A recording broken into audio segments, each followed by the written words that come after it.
ನಮಸ್ಕಾರಗಳು ನನ್ನೆಲ್ಲ ಪ್ರೀತಿಯ ವೀಕ್ಷಕರೇ, ಹೊಸದೊಂದು ವಿಡಿಯೋಗೆ ಎಲ್ಲರಿಗೂ ಸ್ವಾಗತ. ನಾನು ನಿಮ್ಮ ಸಂಹಿತಾ ಉಪಾಧ್ಯಾಯ. ಈ ಒಂದು ವಿಡಿಯೋ ಬಂದು ಗೃಹಲಕ್ಷ್ಮಿ ಯೋಜನೆಯ 6ನೇ ಮತ್ತು 7ನೇ ಕಂತಿನ ಹಣದ ಬಗೆಗಿನ ಅಪ್ಡೇಟ್. ಜೊತೆಗೆ ಗೃಹಲಕ್ಷ್ಮಿ ಯೋಜನೆಯ ಹಣದ ಬಗ್ಗೆ ನೀವು ಕೇಳಿದ ಕೆಲವೊಂದು ನಿಮ್ಮ ಪ್ರಶ್ನೆಗಳಿಗೆ ಉತ್ತರಿಸುವ ಪ್ರಯತ್ನವನ್ನು ಈ ಒಂದು ವಿಡಿಯೋನಲ್ಲಿ ಮಾಡುತ್ತೇನೆ. ವೀಕ್ಷಕರೇ, ಈ ಹಿಂದೆಯೂ ನಿಮ್ಮ ಪ್ರಶ್ನೆಗಳಿಗೆ ಉತ್ತರಿಸಿದ್ದೇನೆ. ಈ ವಿಡಿಯೋನಲ್ಲಿ ಇನ್ನಷ್ಟು ಪ್ರಶ್ನೆಗಳಿಗೆ ಉತ್ತರಿಸುವ ಪ್ರಯತ್ನ. ಮಾನ್ಯ ವೀಕ್ಷಕರೇ, ನಿನ್ನೆ ಬೆಳಿಗ್ಗೆ ಸುಮಾರು 11:30 ಸಮಯದೊಳಗೆ ಗೃಹಲಕ್ಷ್ಮಿ ಯೋಜನೆಯ 6ನೇ ಕಂತಿನ ಹಣವು ಕೆಲವೊಂದಿಷ್ಟು ಖಾತೆಗಳಿಗೆ ಜಮೆಯಾಗಿದೆ. ಸೊ ಯಾರಿಗೆಲ್ಲ ಗೃಹಲಕ್ಷ್ಮಿ ಯೋಜನೆಯ ಹಣ ಬಂದಂತಹ ಮೆಸೇಜ್ ಬರಲಿಲ್ಲವೋ, ನೀವು ಒಮ್ಮೆ ನಿಮ್ಮ ಬ್ಯಾಂಕ್ ಪಾಸ್ಬುಕ್ ಎಂಟ್ರಿ ಮಾಡಿ ನೋಡಿ. ಜೊತೆಗೆ ಇವತ್ತು ಮತ್ತು ನಾಳೆಯೂ ಸಹ ಗೃಹಲಕ್ಷ್ಮಿ ಯೋಜನೆಯ ಹಣ ಜಮೆಯಾಗಲಿದೆ. ವೀಕ್ಷಕರೇ, ಇಲ್ಲಿ ನೀವು ಗಮನಿಸಬೇಕಾದುದು ಯಾರಿಗೆಲ್ಲ 3, 4, 5 ಮತ್ತು 6ನೇ ಕಂತಿನ ಹಣ ಬರಲಿಲ್ಲವೋ ಅವರಿಗೆಲ್ಲ ಒಂದೇ ಬಾರಿಗೆ ಎಲ್ಲಾ ಮಿಕ್ಕಿರುವ ಕಂತಿನ ಹಣವು ಜಮೆಯಾಗುವುದು. ಅಂದ್ರೆ ಇಲ್ಲಿ ಇದು ಒಟ್ಟಿಗೆ 10,000 ರೂಪಾಯಿಗಳು ಅಥವಾ ಒಟ್ಟಿಗೆ 8,000 ಹೀಗೆ ಬರೋದಿಲ್ಲ. ಬಟ್ ಒಂದೇ ದಿನ ಅಥವಾ ಒಂದೆರಡು ದಿನಗಳಲ್ಲಿ ಬೆಳಿಗ್ಗೆ ಮಧ್ಯಾಹ್ನ ಸಂಜೆ ಹೀಗೆ ಬರಬಹುದು. ಹಾಗೆಯೇ ಗೃಹಲಕ್ಷ್ಮಿ ಯೋಜನೆಯ 7ನೇ ಕಂತಿನ ಹಣದ ಬಗೆಗಿನ ಅಪ್ಡೇಟ್. 7ನೇ ಕಂತಿನ ಹಣವು ಈ ತಿಂಗಳ 20 ಅಥವಾ 25 ನಂತರ ಜಿಲ್ಲಾವಾರು ಹಂತವಾಗಿ ಜಮೆಯಾಗುವುದು ಎಂಬಂತಹ ಮಾಹಿತಿ ಸರ್ಕಾರದ ಕಡೆಯಿಂದ ದೊರಕಿದೆ. ಇದಿಷ್ಟು ಗೃಹಲಕ್ಷ್ಮಿ ಯೋಜನೆಯ 6ನೇ ಮತ್ತು 7ನೇ ಕಂತಿನ ಹಣದ ಬಗ್ಗೆ. ಮಾನ್ಯ ವೀಕ್ಷಕರೇ, ನೀವು ಕೇಳಿದ ಕೆಲವೊಂದು ಪ್ರಶ್ನೆಗಳಿಗೆ ಉತ್ತರ. ಮೊದಲನೇ ಪ್ರಶ್ನೆ, ಗೃಹಲಕ್ಷ್ಮಿ ಯೋಜನೆಯ ಹಣ ಜಮೆಯಾಗುವ ಅಕೌಂಟ್ನಲ್ಲಿ ಡೆಪಾಸಿಟ್ ಇಡಬಹುದಾ ಅಥವಾ ಡೆಪಾಸಿಟ್ ಇಟ್ರೆ ಗೃಹಲಕ್ಷ್ಮಿ ಯೋಜನೆಯ ಹಣ ಬರಲ್ವಾ ಅಂತ?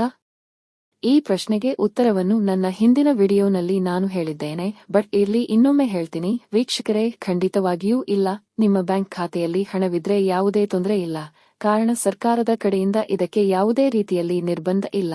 ಬಟ್ ಗೃಹಲಕ್ಷ್ಮಿ ಯೋಜನೆಯ ಫಲಾನುಭವಿಗಳ ರಿಜೆಕ್ಟೆಡ್ ಲಿಸ್ಟ್ನಲ್ಲಿನ ಕೆಲವೊಂದು ಮನೆಯೊಡತಿರ ಆದಾಯವು ಬಹಳ ಹೆಚ್ಚಿದ್ದು ಭವಿಷ್ಯ ಅದುವೇ ರಿಜೆಕ್ಟೆಡ್ ಲಿಸ್ಟ್ನಲ್ಲಿ ಬರಲು ಕಾರಣವಾಗಿರಬಹುದೋ ಎಂಬ ಸಂಶಯ ಎಲ್ಲರಲ್ಲೂ ಇದೆ. ಆದ್ದರಿಂದ ನಾನು ನಿಮಗೆ ನೀಡುವ ಸಲಹೆ, ನಿಮ್ಮ ಗೃಹಲಕ್ಷ್ಮಿ ಯೋಜನೆಯ ಖಾತೆಯಲ್ಲಿ 50,000 ಅಥವಾ 1,00,000 ಮೇಲ್ಪಟ್ಟು ಡೆಪಾಸಿಟ್ ಇಡಬೇಡಿ. ಎರಡನೆಯ ಪ್ರಶ್ನೆ, ಗೃಹಲಕ್ಷ್ಮಿ ಯೋಜನೆಯ ಖಾತೆಯನ್ನು ಚೇಂಜ್ ಮಾಡಬಹುದಾ ಅಂತ? ಖಂಡಿತವಾಗಿ ಮಾಡಬಹುದು. ಪುನಃ ಅರ್ಜಿ ಸಲ್ಲಿಸುವ ಸಲುವಾಗಿ ಬ್ಯಾಂಕ್ ಖಾತೆಯನ್ನು ಬದಲಿಸಬಹುದು. ಬಟ್ ಅಪ್ಡೇಟ್ ಮಾಡುವ ಬ್ಯಾಂಕ್ ಖಾತೆಯು ಮನೆಯೊಡತಿಯದಾಗಿರಬೇಕು. ಮೂರನೆಯ ಪ್ರಶ್ನೆ, 7ನೇ ಕಂತಿನ ಹಣ ಯಾವಾಗ ಬರುತ್ತೆ? ಇನ್ನೂ ಸಹ 6ನೇ ಕಂತಿನ ಹಣ ಜಮೆಯಾಗಲು ಬ್ಯಾಲೆನ್ಸ್ ಇದ್ದು ಈಗಾಗಲೇ ಮಾನ್ಯ ಸಚಿವೆ ಲಕ್ಷ್ಮೀ ಹೆಬ್ಬಾಳ್ಕರ್ ಮೇಡನ್ ಅವರು ಗೃಹಲಕ್ಷ್ಮಿ ಯೋಜನೆಯ 6ನೇ ಕಂತಿನ ಹಣದ ಜೊತೆಗೆ ಪೆಂಡಿಂಗ್ ಇರುವ ಕೆಲ ಫಲಾನುಭವಿಗಳ ಹಿಂದಿನ ಕಂತಿನ ಹಣವನ್ನೆಲ್ಲ ಈ ತಿಂಗಳ ಕೊನೆಯ ವಾರದೊಳಗೆ ಜಮೆ ಮಾಡಲಾಗುವುದು ಎಂದು ಹೇಳಿದ್ದು. ಇದರ ನಂತರ 3-4 ವಾರಗಳ ನಂತರ 7ನೇ ಕಂತಿನ ಹಣವು ಜಮೆಯಾಗಬಹುದು. ಬಟ್ ಈ ಮೊದಲೇ ಹೇಳಿದಾಗೆ ಮೊನ್ನೆ ಜನಸ್ಪಂದನ ಕಾರ್ಯಕ್ರಮದಲ್ಲಿ ಮಾನ್ಯ ಮುಖ್ಯಮಂತ್ರಿಗಳು ಹೇಳಿದ ಪ್ರಕಾರ ಈ ತಿಂಗಳ 20ರ ನಂತರ 7ನೇ ಕಂತಿನ ಹಣ ಜಮೆಯಾಗಬಹುದು. ಬಟ್ ಕೂಲಾಗಿರಿ, 7ನೇ ಕಂತಿನ ಜೊತೆಗೆ ಮುಂದೆ ಏನೇ ಅಪ್ಡೇಟ್ ಇದ್ರೆ ಅದರ ಬಗ್ಗೆ ಸಂಪೂರ್ಣವಾದ ಮಾಹಿತಿಯನ್ನು ಈ ಚಾನೆಲ್ ಮುಖಾಂತರ ನಾನು ನಿಮಗೆ ನೀಡುವೆ. ನಾಲ್ಕನೇ ಪ್ರಶ್ನೆ, ಗೃಹಲಕ್ಷ್ಮಿ ಯೋಜನೆಯ 4ನೇ ಮತ್ತು 5ನೇ ಕಂತಿನ ಹಣ ಇನ್ನೂ ಸಹ ಬರಲಿಲ್ಲ ಅಂತ. ಇದಕ್ಕೆ ಇರುವ ಉತ್ತರ ನಾನು ಈ ಮೊದಲೇ ಹೇಳಿರುವೆ ನನ್ನ ಹಿಂದಿನ ವಿಡಿಯೋನಲ್ಲಿ.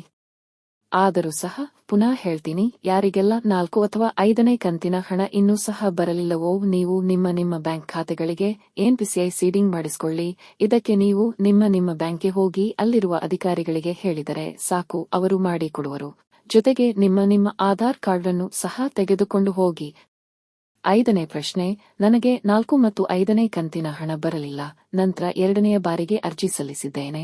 ಆದ್ರೆ ಇನ್ನೂ ಸಹ 6ನೇ ಕಂತಿನ ಹಣ ಬರಲಿಲ್ಲ. 3ನೇ ಬಾರಿಗೆ ಅರ್ಜಿ ಸಲ್ಲಿಸಬೇಕಾ ಅಂತ? ಇದಕ್ಕೆ ಉತ್ತರ ವೀಕ್ಷಕರೇ, ಇನ್ನೂ ಸಹ 6ನೇ ಕಂತಿನ ಹಣ ಜಮೆಯಾಗುತ್ತಿದ್ದು ನೀವು 6ನೇ ಕಂತಿನ ಮುಂಚೆ 2ನೇ ಬಾರಿಗೆ ಅರ್ಜಿ ಸಲ್ಲಿಸಿದ್ದಾದರೆ ಖಂಡಿತವಾಗಿಯೂ ಸ್ವಲ್ಪ ಸಮಯ ಕಾದು ನೋಡಿ. ಯಾಕಂದ್ರೆ ನಿಮಗೆ 6ನೇ ಕಂತಿನ ಹಣ ಜಮೆಯಾಗಬಹುದು. ತದನಂತರ ಮರು ಅರ್ಜಿಯ ಬಗ್ಗೆ ಚಿಂತಿಸಿ. 6ನೇ ಪ್ರಶ್ನೆ, ಗೃಹಲಕ್ಷ್ಮಿ ಯೋಜನೆಯ ಹಣ ಬರುವ ಖಾತೆಯನ್ನು ಬ್ಯಾಂಕ್ ಲೋನ್ ಪಡೆಯಲು ಯೂಸ್ ಮಾಡಬಹುದಾ ಅಂತ? ವೀಕ್ಷಕರೇ, ಖಂಡಿತವಾಗಿಯೂ ಬೇಡ. ಕಾರಣ ನಿಮ್ಮ ಬ್ಯಾಂಕ್ ಲೋನ್ ಅನ್ನು ಹೊಂದಿರುವ ಖಾತೆಗೆ ನೀವು ಯಾವುದೇ ಉಳಿತಾಯವನ್ನು ಹಾಕಿದ್ರೆ ಅದು ಬ್ಯಾಂಕ್ ಲೋನ್ ಅಮೌಂಟ್ಗೆ ಕಟ್ಟಾಗುತ್ತೆ. ಅಂದ್ರೆ ಕಟ್ಟಾದ ಅಮೌಂಟ್ ಅದು ಬೇರೆಲ್ಲೂ ಹೋಗಲ್ಲ, ಬಟ್ ನಿಮ್ಮ ಲೋನ್ ಕಟ್ಟಿದಾಗೆ ಆಗುತ್ತೆ. 7ನೇ ಪ್ರಶ್ನೆ, ಗೃಹಲಕ್ಷ್ಮಿ ಯೋಜನೆಯ ಬ್ಯಾಂಕ್ ಖಾತೆಯನ್ನು ಗ್ರಾಮೀಣ ಸಂಘ ಸಂಸ್ಥೆಗಳಿಗೆ ಯೂಸ್ ಮಾಡಬಹುದಾ ಅಂತ?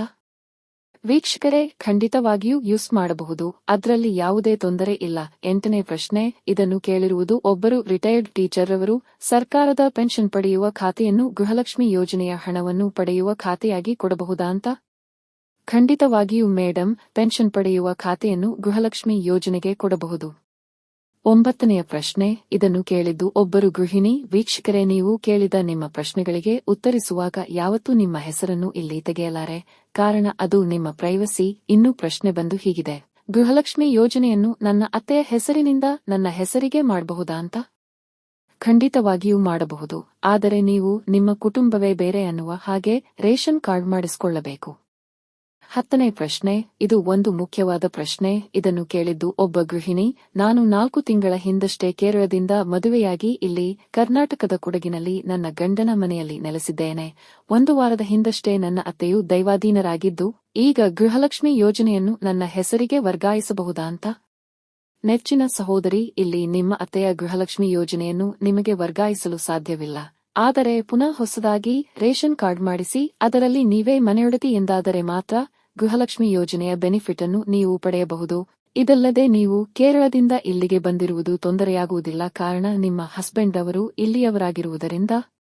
11ನೇ ಪ್ರಶ್ನೆ, ರೇಷನ್ ಕಾರ್ಡ್ ಮರು ಜೋಡಣೆ ಮಾಡಿದಾಗ ಬಿಪಿಎಲ್ ಇದ್ದದು ಎಪಿಎಲ್ ಆಗಿದೆ. ಇದರ ಜೊತೆಗೆ ಇದರ ನಂತರ ಯಾವುದೇ ಕಂತಿನ ಹಣ ಬರಲಿಲ್ಲ. ಇದುವೇ ಹಣ ಬರದಿರಲು ಕಾರಣವಾಗಿರಬಹುದಾ ಅಂತ?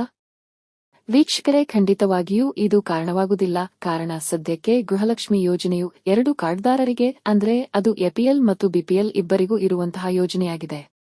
ಇನ್ನುಳಿದ ಕೆಲವೊಂದು ಪ್ರಶ್ನೆಗಳಿಗೆ ಉತ್ತರ ಮುಂದಿನ ವಿಡಿಯೋನಲ್ಲಿ ಹೇಳುವೆ. ಇದಿಷ್ಟು ಈ ಒಂದು ವಿಡಿಯೋನಲ್ಲಿ. ಮಾನ್ಯ ವೀಕ್ಷಕರೇ, ಪ್ರತಿಯೊಂದು ವಿಡಿಯೋ ಹಿಂದೆ ತುಂಬಾ ಶ್ರಮವಿದ್ದು ಸಂಬಂಧಪಟ್ಟ ಎಲ್ಲಾ ಅಧಿಕಾರಿಗಳನ್ನು ಸಂಪರ್ಕಿಸಿಯೇ ವಿಡಿಯೋ ಮಾಡುವಂತದ್ದು. ಈ ಚಾನೆಲ್ನಲ್ಲಿ ಯಾವುದೇ ರೀತಿಯಲ್ಲಿ ಫೇಕ್ ನ್ಯೂಸ್ ಅಥವಾ ಫೇಕ್ ಇನ್ಫಾರ್ಮೇಷನ್ ಶೇರ್ ಮಾಡುವುದಿಲ್ಲ. ವೀಕ್ಷಕರೇ, ನೀವೇನು ನನ್ನ ಚಾನೆಲ್ಗೆ ಮೊದಲ ಬಾರಿಗೆ ಬಂದವರಾದರೆ ಅಥವಾ ಇನ್ನೂ ಸಹ ಸಬ್ಸ್ಕ್ರೈಬ್ ಮಾಡಿಲ್ಲದಿದ್ದರೆ ಪ್ಲೀಸ್ ಸಬ್ಸ್ಕ್ರೈಬ್ ಮಾಡಿ, ಚಾನೆಲ್ಗೆ ಸಪೋರ್ಟ್ ಮಾಡಿ. ಧನ್ಯವಾದಗಳು. ಜೈ ಕರ್ನಾಟಕ ಮಾತೆ ಕನ್ನಡಾಂಬೆಗೆ ಜಯವಾಗಲಿ.